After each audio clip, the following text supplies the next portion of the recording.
Halo teman-teman semuanya, kembali lagi bareng aku Angga. Jadi setelah kita dari part 2 kemarin, dimana di part 2 itu kita melakukan setup Ubuntu server di WSL untuk self hosting. Sekarang kita lanjut di part 3, yang dimana nanti kita membahas tentang cara melakukan penginstalan Docker di WSL untuk menjalankan server aplikasi. Jadi tujuan dari pembahasan ini kita bisa tahu bagaimana cara instalasi Docker Engine, Docker Compose, lalu memastikan Docker berjalan di WSL Ubuntu. Dan kita akan melakukan testing untuk kontainer pertama ya.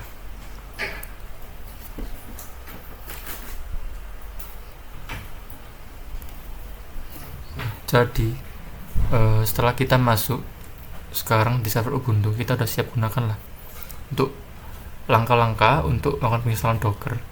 Jadi Docker sendiri itu adalah teknologi kontainer yang memungkinkan kita menjalankan aplikasi server tanpa harus menginstal semua dependensi secara manual.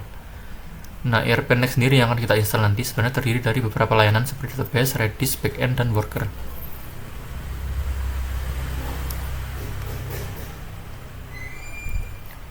Nah, dengan Docker, semua layanan tersebut kita bisa dijalankan secara otomatis ya, menggunakan kontainer. Nah, mungkin nih kalian ada yang nggak tahu nih tentang apa itu Docker ya. Nah, di sini kalau kita lihat dulu ya di video ini kan kita melakukan sudo apt update dulu. Jadi kita melakukan updating untuk server Linux-nya. Nah, apa itu Docker? Docker itu adalah sebuah platform untuk containerization, yang artinya aplikasi ini dijalankan di dalam kontainer yang terisolasi. Nah, keuntungan Docker sendiri itu yang pertama, mudah dideploy, tidak konflik dependensi, mudah dipindahkan, cocok untuk microservice arsitektur. Nah, jadi nanti semua itu akan dijalankan oleh Docker ya, seperti front end, back end, database, lalu Redis, lalu scheduler dan workernya. Nah, di step 1 ini kita kan melakukan sudo update nih, sudo apt update. Jadi kita memastikan untuk repository terbaru lah.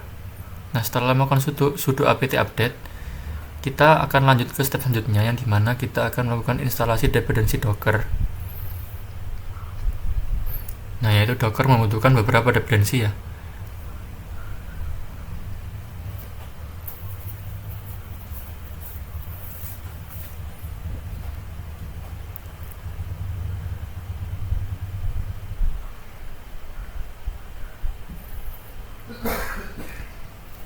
Nah, ini kita ketikin sudo apt install apt transport https, yang dimana apt transport https yaitu untuk download repository melalui https, CS certificate sebagai sertifikat keamanan, lalu ada curl sebagai download file dari internet, lalu ada GNU-PG sebagai verifikasi signature package, ada LSB release untuk mengetahui versi distribusi Linux.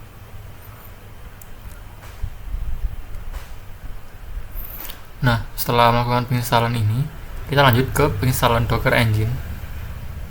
Jadi sekarang kita akan melakukan install Docker langsung dari repository Ubuntu ya. Nah, jadi kita ketikin aja. Di sini nanti kita akan ketikkan cara instalasi Docker.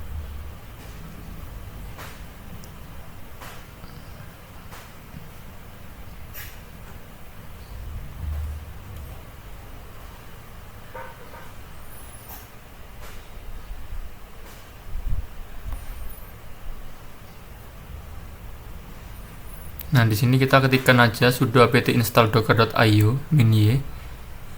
Nah, setelah mengetikkan itu, kita tunggu proses instalasinya hingga selesai.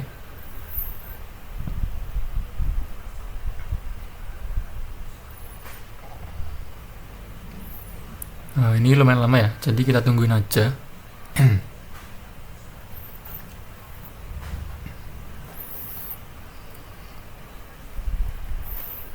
Nah, setelah berhasil, kita perlu melakukan step selanjutnya, yang dimana untuk melakukan pengecekan cek docker yang berhasil terinstall tadi, kita bisa ketikkan docker min version.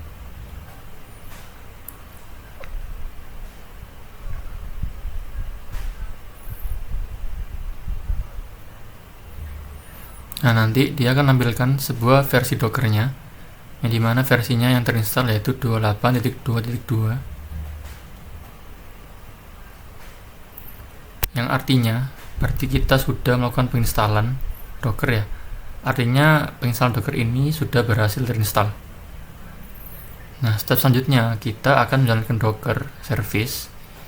Nah, jadi WSL ini tidak selalu menjalankan service secara otomatis. Jadi kita perlu menjalankan docker secara manual ya. Kita ketikkan aja sudo service docker start.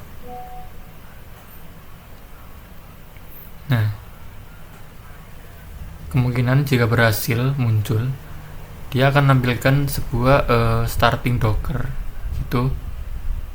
Nah, di sini nggak menampilkan ya.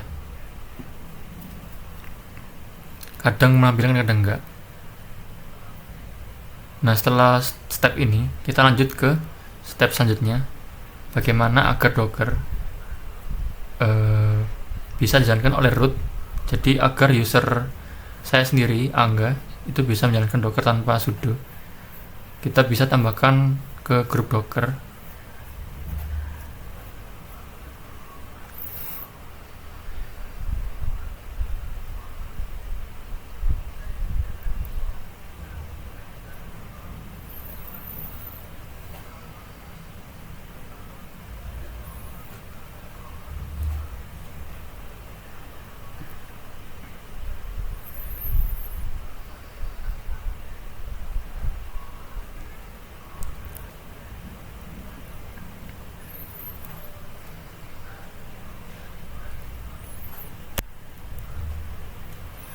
Kita bisa ketikin aja sudo usermod -ag docker $user.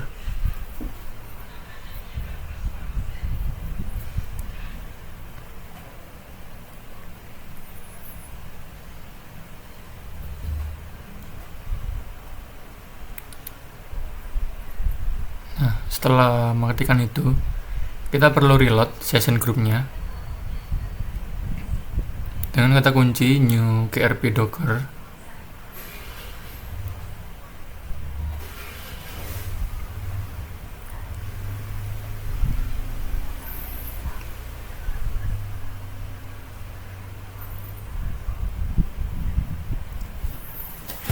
Oke, setelah ini kita perlu lanjut ke step selanjutnya, yang dimana kita akan melakukan testing docker berjalan. Jadi kita fokusnya sekarang kita akan melakukan tes pada kontainer pertama, yang dimana kita akan mencoba melakukan running docker run hello world ya. Jadi docker nanti akan melakukan download image, lalu dia akan membuat kontainer dan menjalankan kontainer. Nah, output yang dihasilkan jika berhasil, nanti dia akan menampilkan hello from docker, this message show that your instalasi, dan sebagainya.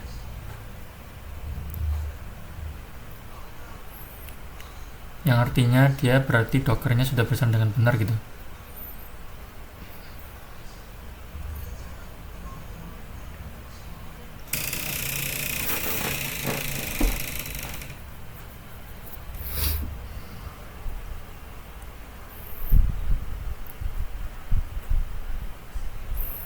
Nah, step selanjutnya kita akan melakukan instalasi Docker Compose.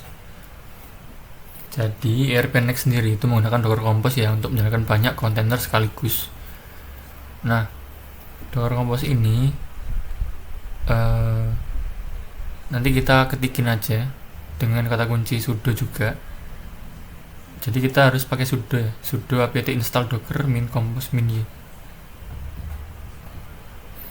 Jadi Docker Compose itu bisa untuk menjalankan banyak kontainer ya. Bisa diingat-ingat aja.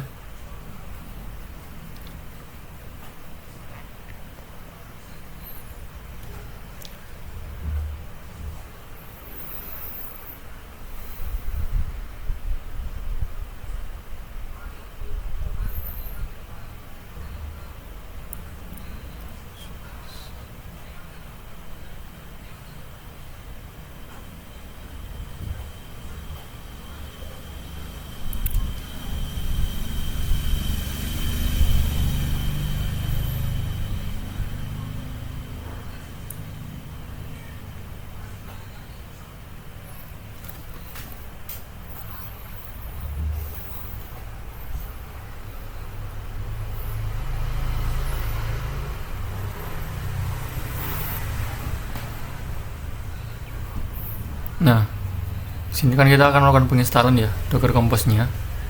Nah, setelah melakukan penginstalan, nanti dipastikan kita melakukan cek versi Docker Compose-nya itu versi berapa.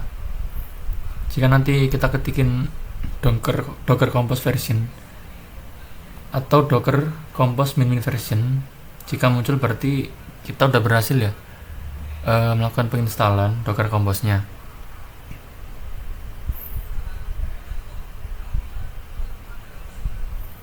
Jadi kita ikuti alurnya dulu.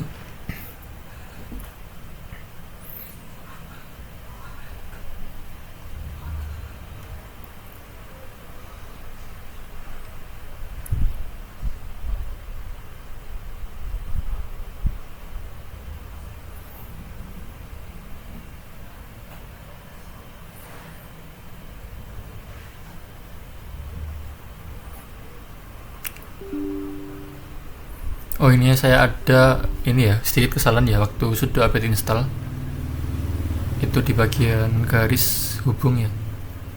Nah, sekarang udah bener. Sekarang kita bisa cek Docker Compose versinya versi berapa.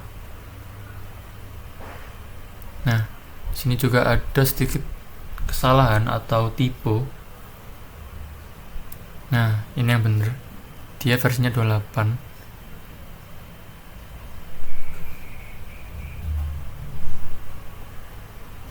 Sebenarnya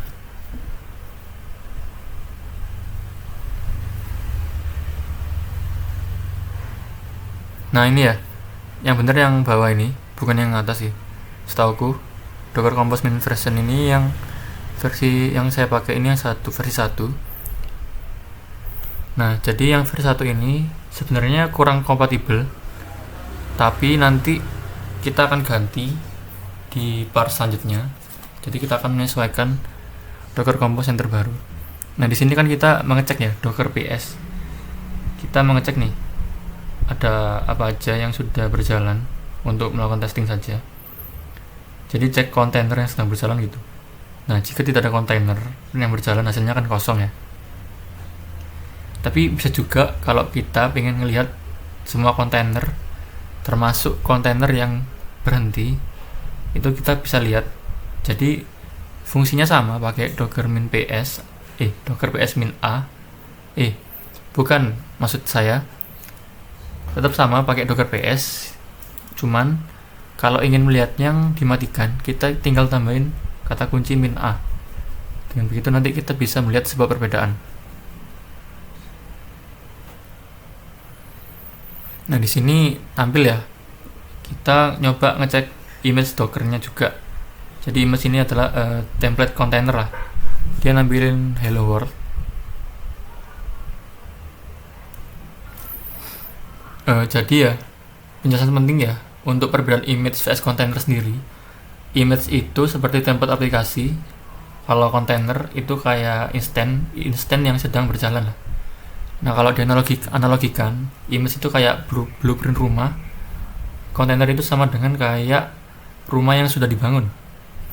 Nah, mungkin beberapa dari kalian mungkin agak yang sedikit bingung ya, tapi kita akan ini aja, kita ikuti step by step. Jadi kita learning by doing ya, kita belajar sambil praktek. Nanti sambil lalu pasti kita bakal tahu untuk apa sebenarnya fungsi-fungsi ini.